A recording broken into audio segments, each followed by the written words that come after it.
The women chose bear and the men got mad, so the men made videos. The women didn't care, and now the men made analog horror. Further research has shown that slippery skin is likely to attack people who would rather encounter a bear than a man in the woods. The men created a cryptic analog horror monster I'm assuming just for this. Because this analog horror monster, I'm calling it analog horror monster, but let's just call it a cryptid monster. Okay? This cryptid monster is called Slippery Skin, and of course, it's a bear. And this bear is not only creepy, scary, and big, and super threatening and predatory looking, but it also really favors people who chose bear. The end. Like the end. That's it. That's the whole thing. That's all I got from it. I looked it up. Just an entity that started showing up. No backstory. No cool little hinga-dinga for me to learn. No good lore. Just AI cryptid horror monster that does it like women. The man created a monster to eat women because the women did not want to be stuck in the woods with them. And if that's still not connecting the dots for you, then I don't know what to do. You created a monster to hurt me because I didn't want to hang out with you. Like, you created a monster.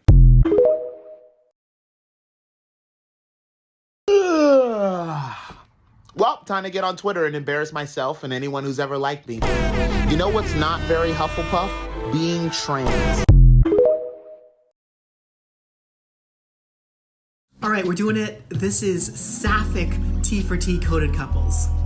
Number one, we got the KFC Taco Bell combination restaurant. Not only do these two complement each other in such a beautiful way, it's also a place where you can find trans women, probably on dates with each other. 2 straws for the Baja Blast to wash down those biscuits. This next couple is just iconic. It's Booba and Kiki. Sure, they have their differences. They probably started HRT at different times, and honestly, they're probably a little jealous of each other's looks. But at the end of the day, nobody does it better than these two. They are gorgeous together, and I'm sure we can all see ourselves in one or the other. I'm a booba. Our final sapphic T for T couple is when 2 big rigs go side by side on a 2-lane highway. When you see 2 girls together like this out in the wild, it is arresting. It's majestic, okay? It's powerful. It kind of forces you to slow down and think, what are my couple's goals? Where's my trans femme queen to go through life with together at our own pace, infuriating everyone? My DMs are open.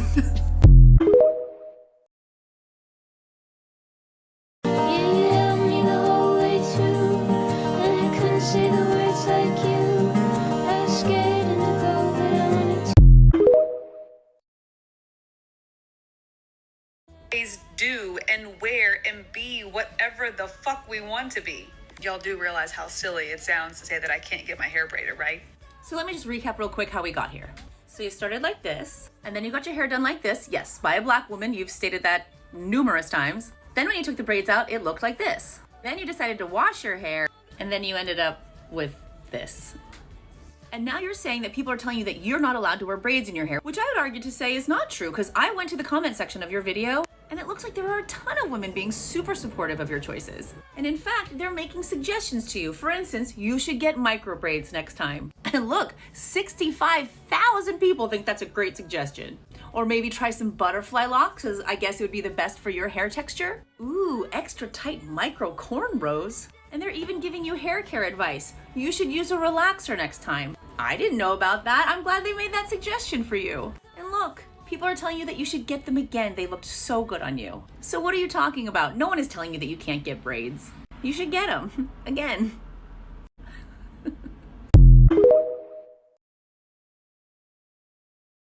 Not Jubilee invited me on their YouTube channel, purr. So come with me as I fly to LA to go on Jubilee to talk about colorism. So Jubilee invited 4 light-skinned people and 4 dark-skinned people. It was 2 dark-skinned men, 2 light-skinned men, 2 dark-skinned women, 2 light-skinned women. And we were talking about colorism. This was not a versus or a debate. We were having a conversation. For the people who know me and are familiar with me, y'all already know my stance on colorism. But if you don't, colorism is extremely real. It needs to be talked about because it's an ongoing issue. And no, I don't believe reverse colorism is a thing because lighter-skinned people will never experience what dark-skinned people experience. And girl, tell me why I look over it and I'm like, is that Mookie? Is that a Mookie purr? I simply just love us. You know what I'm saying? And I love that we had a conversation that was extraordinarily productive. So this is everybody that I film with. I love them down. The video is out now, so you need to go watch it immediately. But that's it. That's all, y'all. I had so much fun. Bye. Yes, we're all Black. However, some Black people are further marginalized because they are dark-skinned. Not talking about it is not going to make it go away. If we were to get pulled over tomorrow, I'm Black to a white cop. My point is, we are dividing ourselves with this conversation as well. And I don't want that for us. I want us to just be on the same page, because that way we can move forward in life. Most of the comments I got about my color, it was usually always Black guys, and that always confused me, because I'm you probably have a mom or a sister who looks like me. How could you say that? I relate to your story so much. I'm thinking, wow, all of you guys, if you go back to our continent, you really look like us. What is this? This is why I'm here, because you guys are educating me. I didn't know that it was African Americans I was talking to. Being light-skinned in that sense, sometimes you feel like you don't necessarily have a home. Because I've had people tell me, oh, you're not Black, you damn near white. It bothers me, but that's all. None of anything that I will ever go through will ever touch what I know y'all have gone through. I don't want it to be where light-skinned people can never share their experiences, especially when it comes to the invalidation of Blackness. You understand? I claim y'all. Your experience doesn't have to be colorism to be valid. Show me a positive example that you have of a brother that looks like me on the screen. That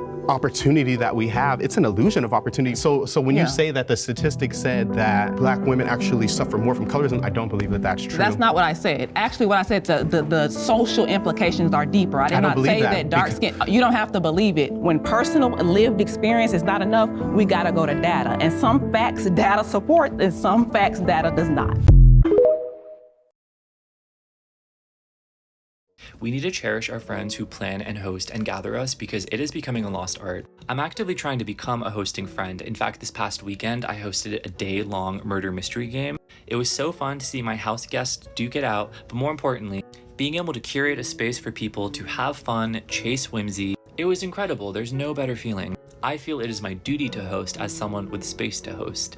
This has been the summer of chasing whimsy for a reason and reliving those childhood days that felt magical. If you're a hosting, planning friend, hats off to you, because you are facilitating connection. Are you adding Reddit to the end of your Google searches because Google is just completely useless now and is just spamming you with AI-generated content and SEO junk? Well, that's probably because, as the US government decided today, 40 minutes ago, Google is a monopoly. Yep, Google got handed a staggering defeat in court today, where the United States government officially decided that Google has engaged in anti-competitive practices, specifically its partnerships with things like the App Store, to all but box out any form of real competition that they could have. And the implications of this are really big. I mean, it's actually hard to overstate how much this will completely destabilize Google from the inside out. I mean, the US government agreeing that it is a search monopoly effectively means that they now have to take active steps to correct the monopolistic behavior, the government and Google both. And I don't even know what that looks like at this point. I mean, it's so hard to even imagine a search market that doesn't have Google as the single entity that powers everything. So who knows, man? We might actually get some real competition in the search market here in the next couple of years, because the US government decided to say, time to hit the road, Jack. Great. Trayvon Martin was a year younger than me, a little bit under a year younger than me. When Trayvon Martin was tragically stalked and unalived by George Zimmerman, I was around the same age.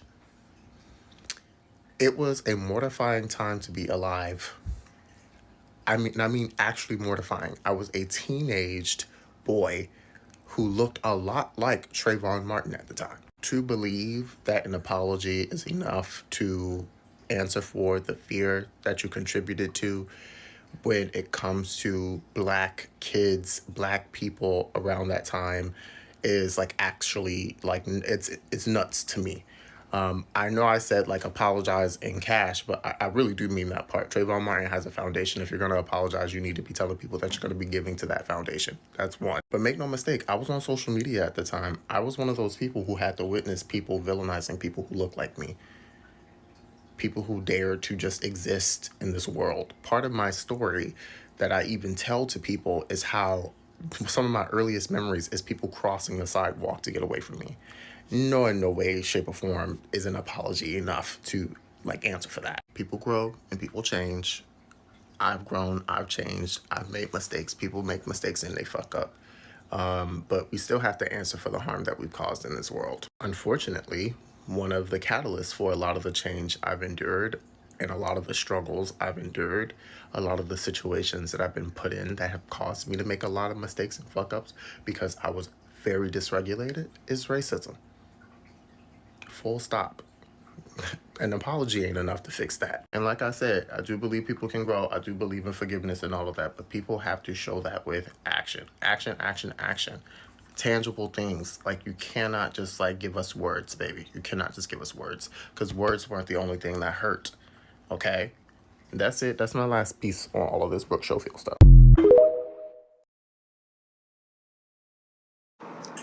A Swedish style of accessible pedestrian signals can now be found in lots of different places around the world. Here's one in Sweden, and I want to highlight some really cool things about this. There is a tactile map on the control box. An arrow points up to a vertical line going across the map, and that tells you the route you want to take. Cars are represented by rectangles, raised rectangles. There are 2 on the left side, 2 on the right side. That tells you it's a 4-lane street. And in the middle of the street is an oval. That means there's an island. So when I approach this intersection, I'm getting lots of valuable information about what to expect, how long it's going to take me to get across. If I reach an island, I actually know it's an island and not the other side of the street. So this is powerful. I have 3 more things to highlight here. On the top, there's an arrow. Sometimes intersections are angled. So the arrow is angled slightly to let you know how you should cross the street.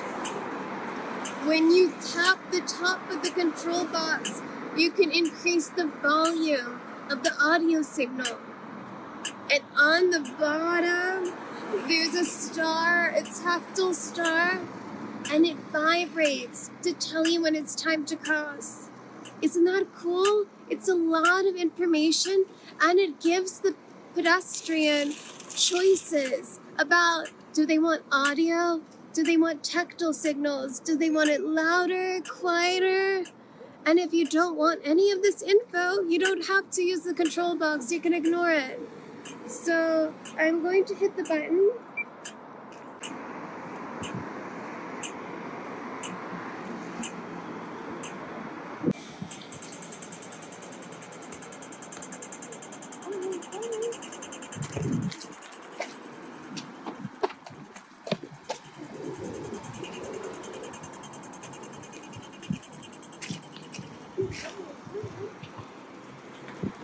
My guide dog and I reached the other side of the street.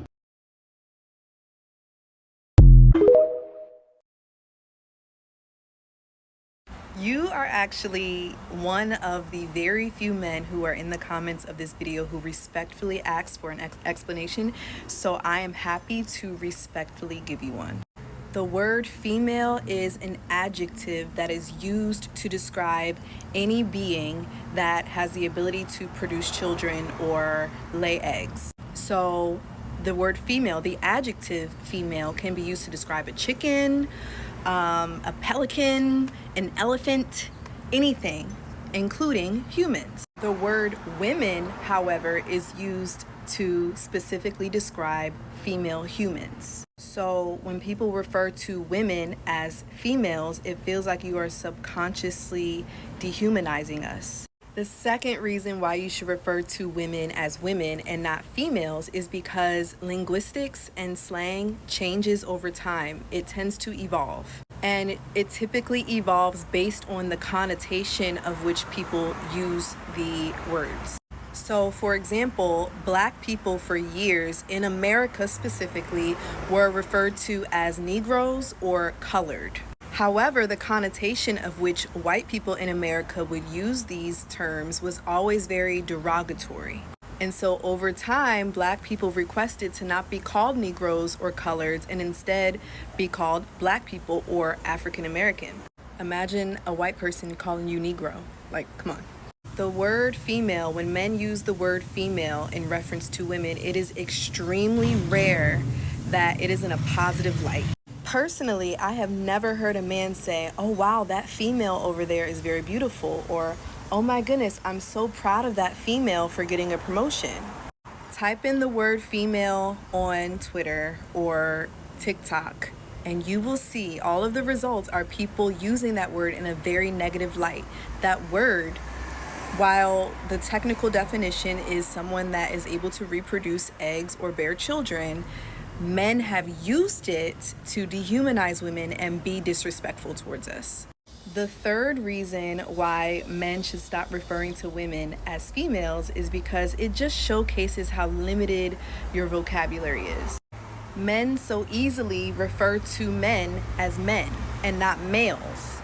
You would think that the natural inclination would be to refer to the opposite gender as women. But for some reason, men act like it's such a hard task. They just can't come up with the word. But the word is right there, women. If you can easily refer to men as men, why is it so difficult to call women women? Is it internalized misogyny? Or are you a little slow? Anyway, thank you for coming to my TED Talk. Let me know if you have any other questions. I'm happy to answer them, but be respectful. So here's why baby's breath, or commercially available Gypsophila, is a product of genocide. So for the last quarter century, there has been one company that has had a lock on all of the commercially available baby's breath in the global market. And that company is Danziger. Now, Danziger is an Israeli company located in Mishmar HaShiva, the second of 4 settlements that were built after 3,800 acres of land were seized from Palestinians in Beit Dajan. Beit Dajan was one of 23 Palestinian villages that were destroyed and cleared during Operation Chametz in 1948. 5 years later, Danziger, the company from which nearly all commercially available baby's breath originates, launched their operations on this occupied land. Since the 1990s, Danziger has developed nearly all of the baby's breath or Gypsophila available in both the commercial and retail markets. On top of that, they own the entire supply chain for these products, meaning they control seed development, propagation, marketing, and distribution. This means they financially benefit from the baby's breath that you might find in your retail bouquet, at the grocery store, or in your wedding bouquet or installation, or your retail window, or your dried flower moment. I'm sharing this information to raise awareness, speak truth to power, and shed light on a flower that is around us every day. Let's do better and shift the discourse. I drink water to stay hydrated, which means that I have to pee a lot, which means that after I pee, I'm dehydrated, so I have to drink more water, which means that I'm going to pee even more, which means that I need more water, which means that I need to pee even more, which means that I need more. Genuine criticism of Kamala Harris. What is her platform? Because it's like 3 months to the election and I can't find it on her website at all. For example, if you go on the website for the Trump campaign, you can find this here. Here are his points. You know what you're voting for if you vote for him. Same thing with RFK, on top of the fact that he keeps sending me mail saying that he will literally with his own 2 hands give me an abortion. But there's nothing on Harris's website. Like, this first one is just her life story. Take action as if you want her to send you emails. Donate, buy, but there's no policy points. There's no platform. And having a platform people can look at actually matters because, contrary to popular belief, Democrats don't win elections the same way Republicans don't win elections. Democrats are always going to vote blue. Republicans are always going to vote red. It's the independents that swing elections. And these independents need to know her stance on things like immigration or a path to citizenship. Taxes, the border, crime, all of these things swing independent voters. And yes, you could look at her previous voting records and the things she's done in the past, but A, politicians change all the time. B, no one has time for that. You need to make this information easily accessible. Otherwise, people just believe whatever people say.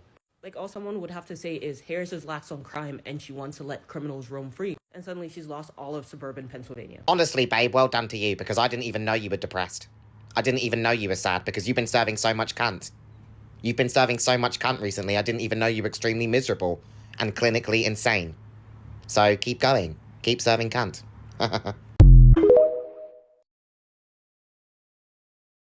J.K. Rowling huffing black mold was not on my 2024 bingo card. If you have no idea what I'm talking about, let me explain. Shout out to Trans TikTok. This is where I learned most of this. So, J.K. Rowling. A bit of background. She's been on a tirade against trans people ever since 2020. She's had some pretty bad opinions before that, but 2020 is where her rhetoric really ramped up against trans people. She's now known as Queen TERF. She posted a photo recently inside of her home, and people noticed on her wallpaper there was a concerning amount of black mold on it, and so they were like, that's bad. But people went back because she's taking photos from the same angle in her house. They went back all the way to 2020 and they found small amounts of black mold. So over the years, it's just been getting bigger and bigger and bigger. So for about 4 years at least, she's been huffing black mold in her own home. Now, the reason why this is concerning, but also kind of funny, is that black mold exposure decreases your brain functionality. What I mean by that is constant exposure to black mold can make you have Alzheimer's, worst case scenario. It gives you a thing called mold rage, which essentially makes you more irritable. It gives you mood swings. You are more emotionally charged, so you're not thinking rationally. So for about 4 years, we have been steadily seeing the increase in violent rhetoric from J.K. Rowling, and it's all thanks to that fucking mold. The mold made J.K. Rowling transphobic. Do you guys remember acid rain? Yeah, we fixed it, but nobody said anything about it. We only hear about our problems, but never how much progress we've already made, which can make you feel like there's no point in even trying. But when we do try, it works. Remember the hole in the ozone layer, how terrifying that was? Yeah, we, as in the whole world, got together, put aside our differences, realized this was a problem for all of us, passed an international treaty, and we patched it up. Or do you guys read those headlines about how we're nowhere on track to meet our renewable energy targets? What nobody talks about is that we had those projections back in the year 2000 also, and we've cleared them. We thought the US could only generate 5 gigawatts of wind energy by 2020, maybe 20 gigawatts is the best case scenario. Yeah, well, we actually hit like 80 gigawatts. We thought the EU could generate 5% of its electricity from renewables, and in 2019, it was actually 34%. And now going forward, China's on track to hit its wind and solar power targets 5 years ahead of schedule. And those ambitious global targets we've set are actually within reach. Won't you sit right down and stay a while?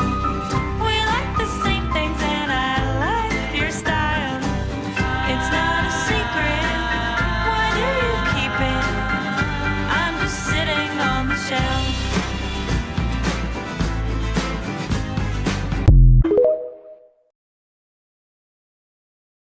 I find it quite interesting that from week to week, y'all will pull apart content creators, regular, schmegular people who just happen to get on the internet and have a platform.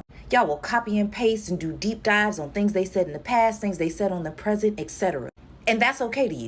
But public servants and officials whom are elected and essentially paid to do a job on behalf of the public are somehow above questioning, above scrutiny, above that level of dissection, when, unlike the content creator, they have a more direct impact on your day-to-day life.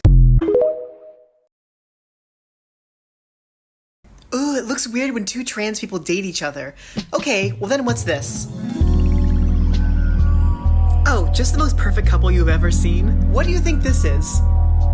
This is that T for T for T for T, and it's a beautiful thing. This is what God intended.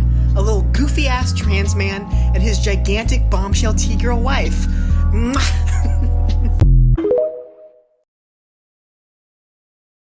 Fact. People keep calling the police about homeless Jesus. The statue of homeless Jesus was created by Timothy Schmalz in 2013 and is meant to be a visualization of Matthew 25:40, where Jesus essentially says, being a good Christian means caring and providing for those who are the most disadvantaged in society the same way he did. Around 64 homeless Jesus statues have been installed outside of churches around the world to inspire people to take action and help the people in their communities. But this has almost always backfired, as people keep calling the police to report a homeless man sleeping on a park bench. In Bay Village, Ohio, it only took 20 minutes after the statue had been installed for someone to call the police and report a homeless man sleeping on a park bench. And this happens constantly to almost every homeless Jesus statue.